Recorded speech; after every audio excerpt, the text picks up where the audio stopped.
The name of tonight's talk is Take the Medicine of the First Noble Truth. And it's kind of a hybrid talk of a talk I gave on retreat in October, but it's some of that and some extra stuff as well. So if you were on that retreat, you might hear some of something you heard in a talk I gave on that retreat. So the Buddha described himself as a physician.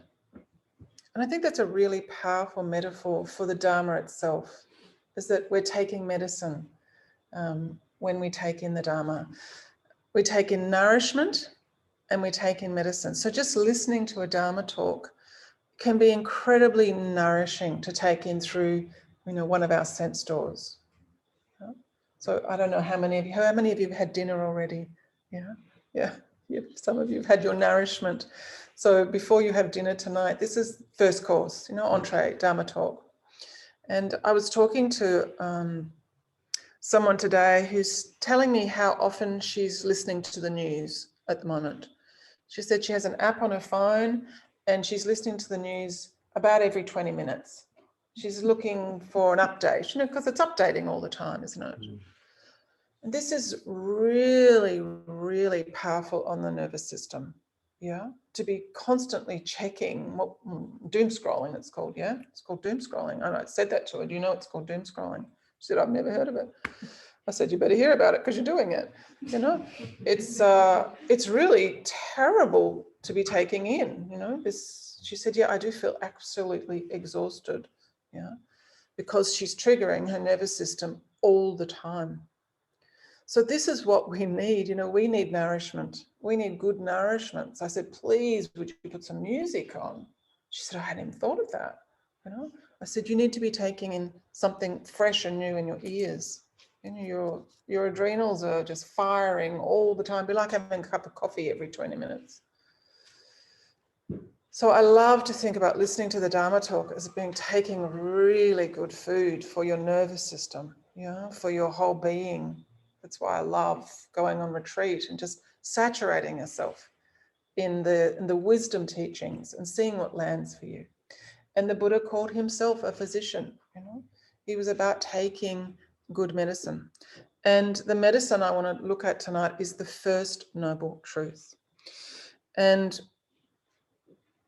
he gave the teachings of the first noble truth in a discourse he gave after his awakening in Bodh Gaya under the Bodhi tree. He had this incredible seeing into what holds the whole human life together. And he gave this teaching on the Four Noble Truths.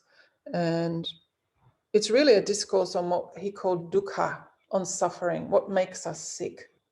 He said, I've seen it. I've completely understood what makes us sick. So this sutta is called Setting the Wheel of the Dharma in Motion, this teaching on the Four Noble Truths. So I just wanted to read it. It's quite a long sutta, but I want to read it because I love hearing the Dharma. It's like nourishment just hearing his teachings. So this is some of his teachings that he gave after his awakening experience. He said, again, monks, bhikkhus, so we're all practitioners.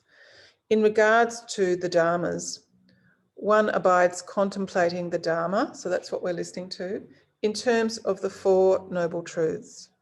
And how does one, in regard to the teachings, abide contemplating the Dharmas in terms of the Four Noble Truths? Here one knows as it really is, this is dukkha. This is suffering. One knows as it really is, this is the arising of dukkha. One knows as it really is, this is the cessation of dukkha. One knows as it really is, this is the way leading to the sensation of dukkha. So this is very powerful. One knows as it really is. So that's what I want to talk about tonight. This teaching on one knows as it really is.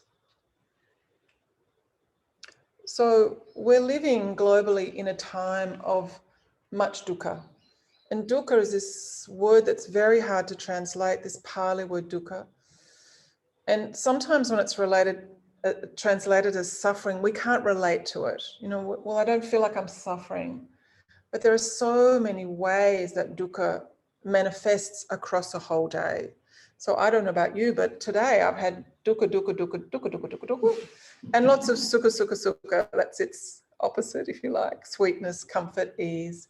But there's been dukkha going all day. And when you're a seasoned practitioner, you know dukkha as it really is. You can relate to it, you can identify it.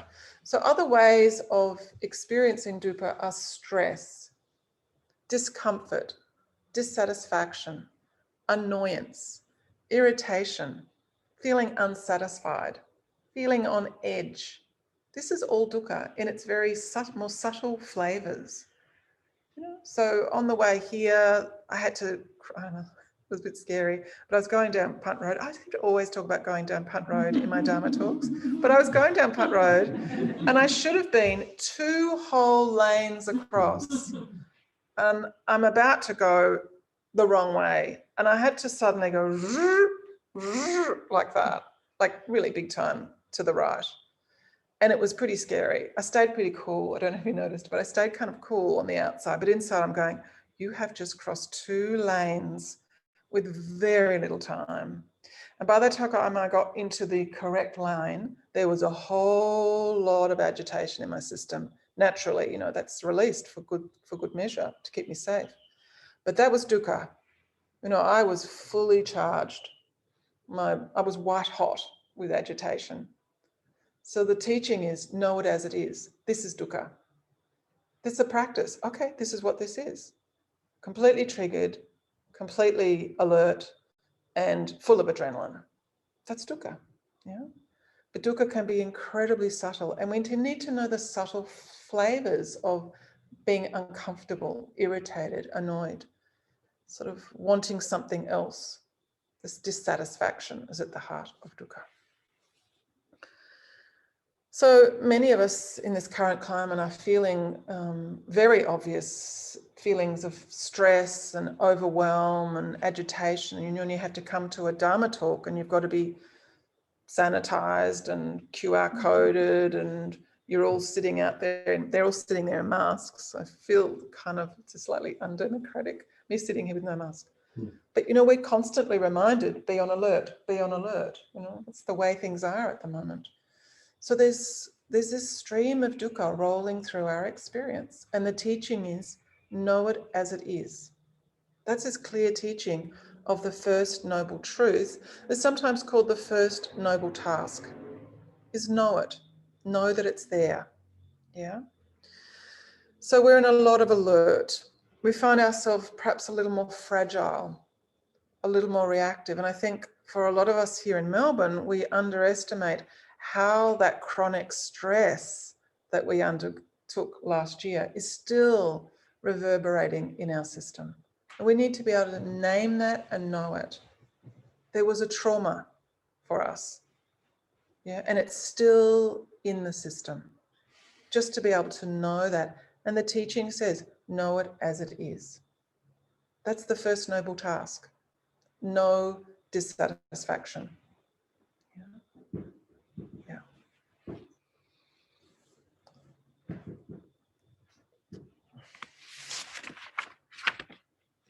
So this first resource the Buddha called medicine is the medicine of mindful awareness. So we were practicing that in the sit, just awaring. So it's like a verb. I like to call it awaring. There's no awareness. There's no thing called awareness. What there is this awaring of the breathing. There's no breath either. There's just breathing.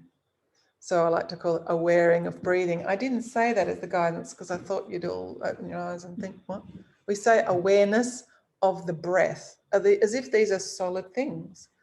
But what it is this awaring of breathing, awaring of pulsation in my knee, awaring of thinking, awaring of distracting. awareing of feelings, yeah, awareing of sad, states of mind. I need to turn that into a verb and I can't do it. But it's this awareness that is the first powerful medicine that we cultivate and we strengthen. Each time you sit on your cushion, you are strengthening and cultivating this capacity for awareing of the stuff of your life. And that is powerful medicine, to be able to bring awareness. I'll turn it into a noun now. To be able to bring awareness to the stuff, the fabric, the flow of your experience. So please don't underestimate how powerful that medicine is. That you're able to see breathing happening, feel breathing happening, see thoughts arising. Notice the implication of stories in the body. What happens when difficult stories move through the consciousness? That there's a whole ripple effect that goes on in your body. To be able to know this is happening. So awareness is the knowing of your direct experience. And that is medicine. Because before you meet that practice, you are simply in the center of it all. It's all just happening. I like to describe it as being in a tumble dryer and experiences just rocking you around in the tumble dryer of your life.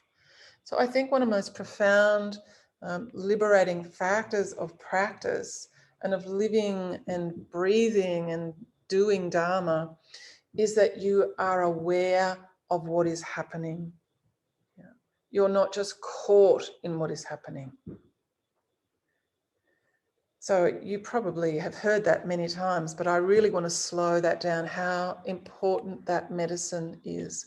And that's what the Buddha called the first noble truth, is simply knowing and naming and making room for whatever is happening in your direct experience. Whether it's pleasant, he said, or unpleasant. Can awareness simply know it? And awareness doesn't have an opinion about it. It's the mind that has an opinion about it. This shouldn't be happening. Why is that reggae music playing? We had reggae music playing in the background here. That's the mind that struggles with reggae music. Awareing couldn't care less. Reggae music, or just music, or not even music, just sound. Awareing is just sounds. Arising, passing, stopping, playing. It doesn't have an opinion. It doesn't cling or push away whatever's moving through your experience. Awareness is simply the mirror. Yeah. The mirror doesn't say, oh, what have you got that jumper on for? When I look in the mirror tonight with this jumper on. It doesn't have an opinion. It simply reflects it back. So that is the first noble task, to simply bring awareness, a relaxed, open, spacious awareness to the stuff of your experience. And when you really get familiar with that, that is a very powerful, liberating practice. When you can simply name and label, oh, thinking, oh, distraction, oh, irritation, oh, reggae music. Even if the thinking is, I wish that music would stop. Oh, wishing. Awareness notices wishing.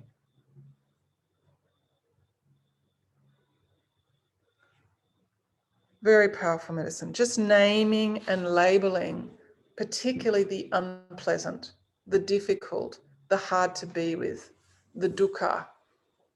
Awareness is able to simply name it or label it or know it. Because most of the time, whatever's irritating us or whatever's unsatisfactory is out of our awareness. It's just sort of squeezing us somehow, contracting us. That's actually the definition of the word dukkha. It means contracted space. And life is just sort of squeezing us. Yeah. We don't see that we're looking in the wrong direction. We think life is doing this to us. The reggae music is annoying us. We don't see that the mind is annoying the music. So the teaching is all about looking in the right direction. It's the squeezing in the mind around the music. The music is just music. You know? The pain in the knee is just tingling and pulsing. And awareness can simply know it. Yeah.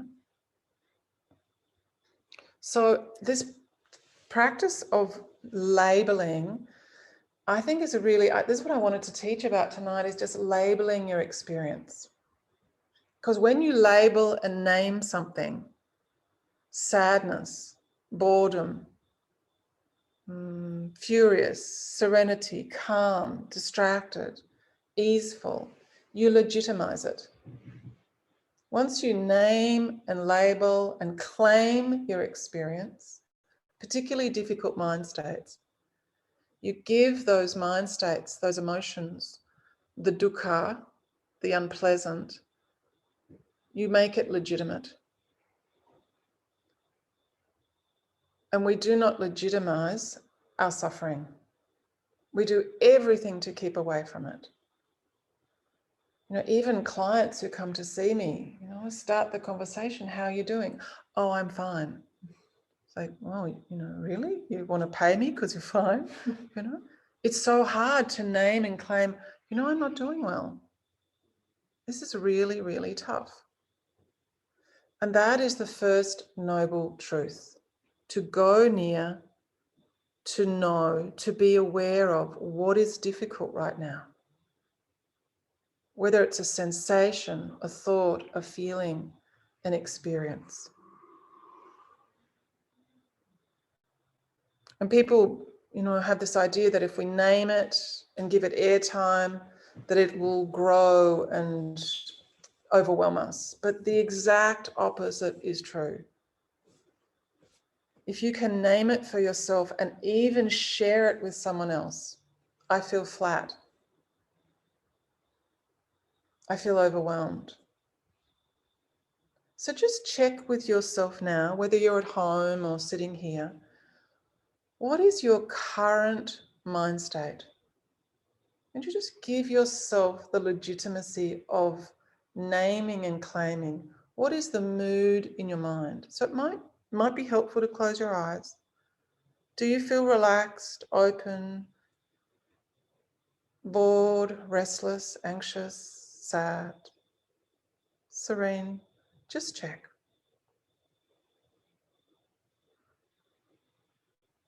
Give yourself permission to feel or acknowledge any vulnerability.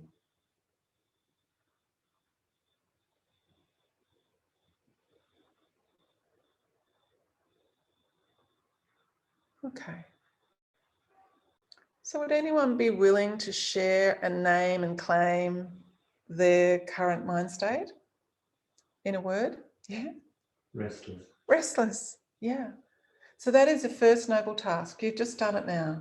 I'm restless. Or there's restlessness here. Yeah. Beautiful. That is the first noble truth. It's wonderful. Just naming it. Yeah. Anybody else?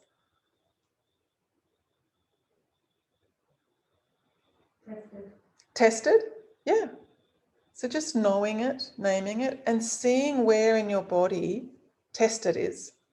So finding the body will have that in its system. So just check where is restless, where is tested. So somewhere in your body, that mind state is telling you what's happening. Is there anyone else who'd be willing to share? Worried. Worried, yeah. So I want you to just take a moment to check where is worried. So somewhere in your body, it's telling you there's worry. So just check that. So just check for yourself your mind state And then check, where is that information coming from? Somewhere in your body, you're getting the information to tell you that you have this mind state. Maybe it's around the throat. Maybe it's around the chest. Maybe it's around the belly.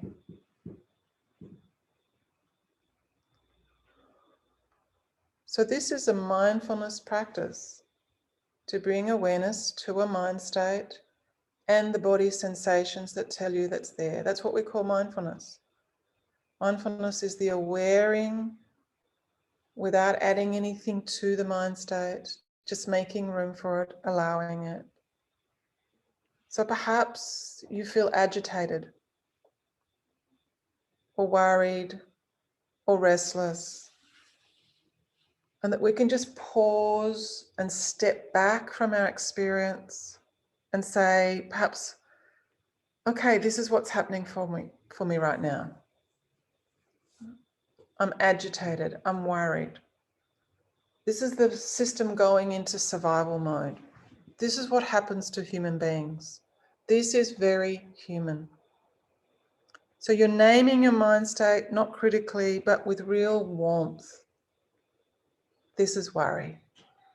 Awareness is warm. It allows, it receives and allows with understanding. So that way you do not give up on yourself. You don't turn away from yourself. So the Dharma medicine of seeing things as they really are, labeling them, is the first noble task. And we really need to understand these weather patterns of the heartland without making them a problem. And it's how we relate to our inner experience that is the key to Dharma practice. The attitude, how we relate to what's happening, whether it's restlessness, testedness, worry. What is your relationship with how things are? And awareness's relationship is always generous, always. But it could also be positive, isn't it? Could be positive. Yeah. Yeah. If I feel contentment, that is awareness. Yes, so it includes positive or pleasant mind states as well. Absolutely. And that's very good nutrition to notice if you feel content or relaxed. Because if you name and label that, it can be fully received into the system. Then it's really nourishing. You can really take it in, because we know that those more pleasant mind states generally run off experience too quickly, and they have something to offer us. Really good nourishment. Yeah, thank you for bringing that up. Yeah. So recognizing, labeling leads also to the practice of compassion. So this practice of allowing and opening up and letting others be the way they are gives rise to this natural wellspring of compassion for ourselves and the dukkha that we experience, our unease, our stress, our dissatisfaction. And it allows other people to open up as well. So when we're able to name, and those of you who shared, then we realize that we are in this together, literally. So across one day, you will have so many different experiences of dukkha. So the practitioner, as the Buddha says, knows here it is. Here is dukkha. So that's what, when I read out that passage, he's telling us to do. So one of my practices is all through the day, I label or name or claim, if you like, what is happening for me right now. So before I left, I was worried. Along part of Punt Road, I checked and I was excited. And then I had to do that move in the car and I felt incredible stress. Yeah. And then it shifted again. I couldn't find a car park. And there's that moment of, agitation. And then you find the car park. Relief.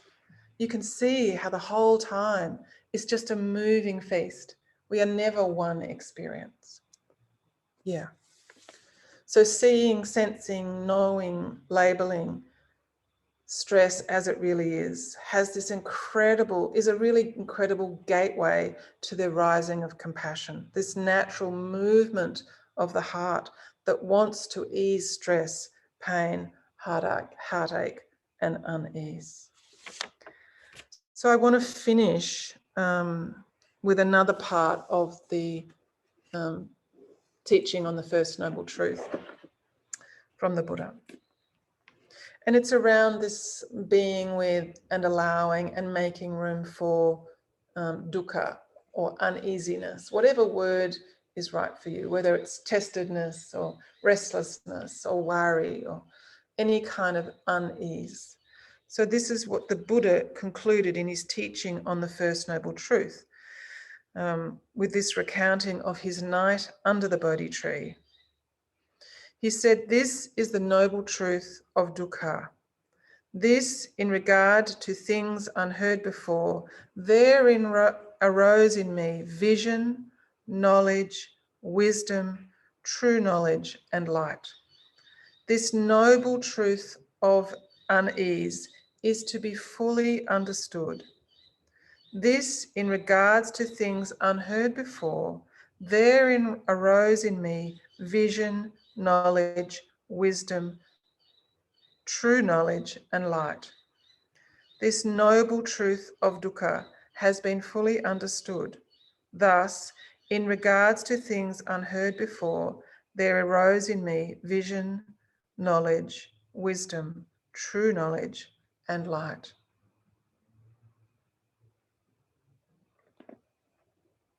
So once you name what is moving through you, you begin to possess its power.